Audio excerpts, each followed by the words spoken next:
Welcome back, everybody. Matt the Man here. It's time for another Christmas special for this year, 2024. And today we are talking about one of my favorites, Home Alone 2, Lost in New York. This came out 2 years after the original Home Alone.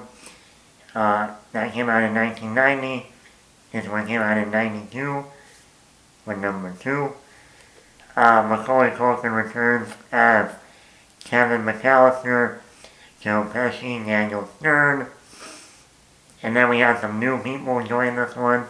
Tim Curry, Rob Schneider, and the homeless woman who was also in Angels in the Outfield. Don't know her name. I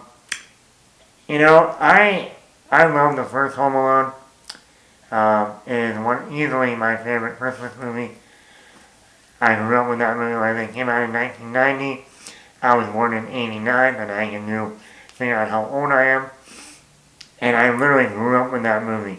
I mean, came out a year after I was born, and, the rest is history. Home Alone 2 is another one I don't remember seeing in the theater. Probably didn't.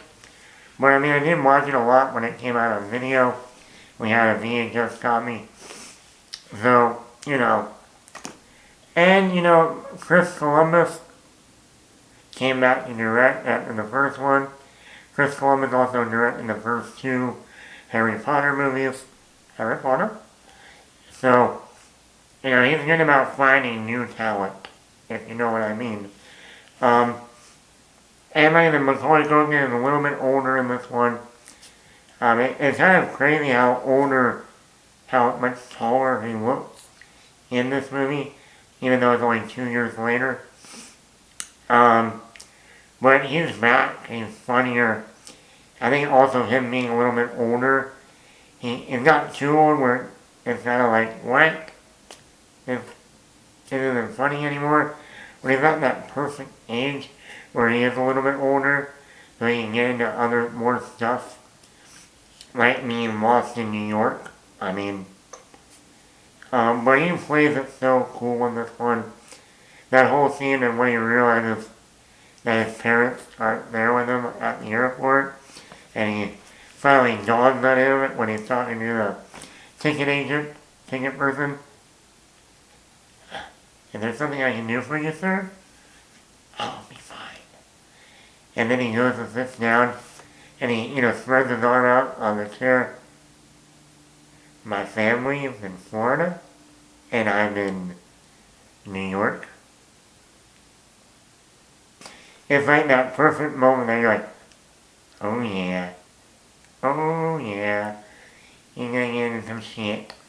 I like the New York setting as a completely different setting than just the house that in the original. I mean, in New York, you can go to Central Park, you can go to the Twin Towers, well, not anymore, but back then you could. You can go to the Waldorf Hotel, you can go, I said anywhere in New York. Go ice skating, the giant tree. So it was like the perfect setting for Christmas time and for the sequel. I think the Walkman that Kevin has, I actually had my own Walkman after this movie came out. Yes, I was the one that would talk in it, record other people. Oh, get out of here, you little pervert, I'm gonna slap you silly. Get down on your knees and tell me you love me. We love you. You gotta do better than that. I'm gonna give you to the count of 10 to get your nosy, no good kisses off my floor before I pump your guts full of lead. 1, 2, 10.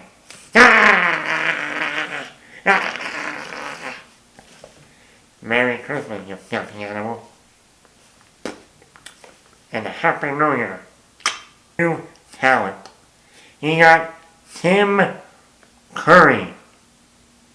Timmy boy. Oh boy. Back in the day, Tim Curry was an American treasure. There were those kids who were scared of Tim Curry, and then there were all those other kids who still couldn't figure out that Tim Curry was Pennywise the Clown. But then the people that knew that he was Pennywise the Clown were scared shitless of him. It's funny enough, in 1990 when the original Home Alone came out, was the same year we got Pennywise It, the miniseries. And then in 1992, the same year in 1990, we got Goodfellas with Joe Pesci.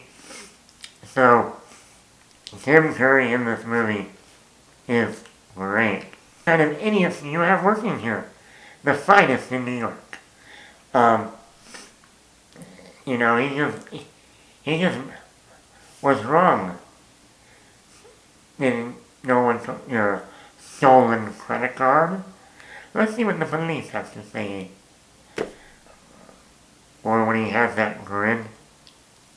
Like the Grinch. That was great. Anyway, Tim Curry is great. He just has that voice too.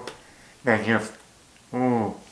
Then you got Rob Schneider as Cedric. And this must have been like his first role. Because he is so... He's like that lovable dumb character. He's so dumb, but you love him at the same time. Oh. You want the key in the back? Or do you want to just hold on to it? I'll hold on to it. And... Oh, you want tip? Piece of gum. And don't worry. There's plenty more of that. There's plenty more of where that came from. And then the next time he comes in, you want a tip? No. I still got some from last time. Kevin pulled out a roll of 50s. No tip? Okay. Wait. He's hilarious. Then, like I said, you got the scene where all the hotel management go into the hotel room. Hold it right there. Please, sir. We are the concierge. I know. I can smell you getting off the elevator. Yeah. You were here last night, weren't you? I beg your pardon, sir? You've been sleeping with everybody. Chip? Gussie? Mo? Larry? Leo? Little Mo with the gimpy leg? Fitz? Bonnie Mouth? Chip? It's a lie. I can go on forever, maybe. Sorry, sir, I'm afraid you're mistaken. Maybe I am. Maybe I'm off my rocker. What? My tummy got no. I'm gonna give you to the count of 10 to get your nosy, no good carcasses off my floor before I pump your guts full of blood. 1, 2, 10. The third act. As much as I enjoy the first Home Alone, I will sit here and tell you, I think the Home Alone 2 is funnier than Home Alone 1. Whether it's the opening scene at the Christmas pageant, where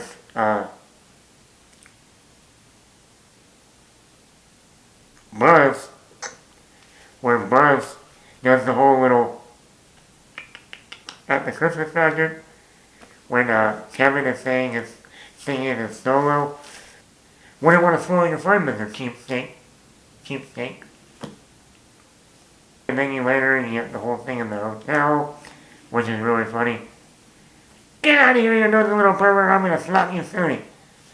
Then you get to the third act with Marv and Harry finally, going after Kevin McAllister, and he's in this abandoned building, and he sets up all these traps. And it is still the funniest scene ever. The entire sequences are hilarious. The brick. Suck brick, kid!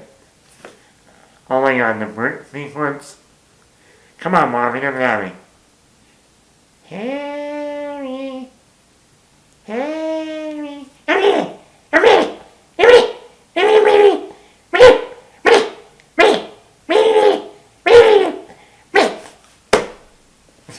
Get up, he doesn't have anymore. You want to throw brick? Come on! Or you got Marv going downstairs. He's about to, walk. He goes up the stairs. He goes into the building. He thinks he's good. He's on top. Harry! I've reached the top. He falls straight down into the hole.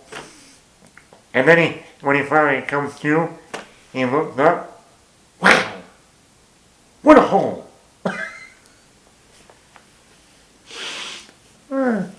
I can never get tired of this shit. Takes the face off, and then he goes to wash his hands, and Kevin puts on the little thing to crank up the heat of the electricity. When he goes and grabs the knobs, and you see him turn into a skeleton. I mean, every time I watch all of that with Marv, I crack up. Doesn't matter if I've been watching it since 1992, I still crack up. Some negatives with this movie. This movie is beat for beat like the original. I mean, every plot, every story beat is exactly like the original down to the very end. I mean, you even got an old woman that Kevin is scared of, or a homeless woman Kevin is scared of. Just like in the original, he was scared of his neighbor, the old man. And then by the end of the movie, both in the original and the sequel, the person he was most afraid of ends up helping him out at the end. They have a scene before the third act begins to kind of reconcile and understand one another. You know, even at the end, who comes and finds Kevin? The mother, of course. Kevin, gee, that was quick. That was fast. And then even that very, very end, when they get the mill or they get something they find and you hear a bust, oh, Dad! Kevin! You spent $930 on room service! I mean, so yes, this movie is beat for beat like the original. Just like the first two Harry Potter movies. Different stories, but somehow beat for beat like the original. Funny enough, same director. People say that about The Hangover. The Hangover Part 2 is exactly like The Hangover Part 1. The homeless woman. Did we really need the homeless woman in this movie? No.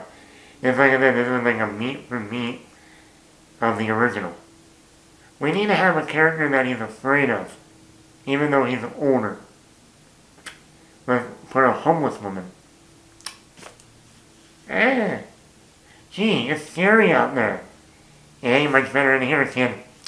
And this movie is 2 hours long. This is about 20 minutes longer. Somehow, even though it's meat for meat like the original, it's still about 15 to 20 minutes longer than the original. My favorite, I watch it every year. I do think it's funnier than the first one. Yes, it might have the same story beats, but one thing after they did this movie, Home Alone 3, and all the other Home Alone movies have never been the top tier. You don't have Macaulay Culkin, you don't have Catherine O'Hara, you don't have Joe Pesci, you don't have Daniel Stern. So all the other Home Alones have never been able to still compare to these first two. So, are you a fan of Home Alone 2, Lost in New York? Let me know in the comments below. Hit the like button, hit the subscribe button, and once again, have a Merry Christmas.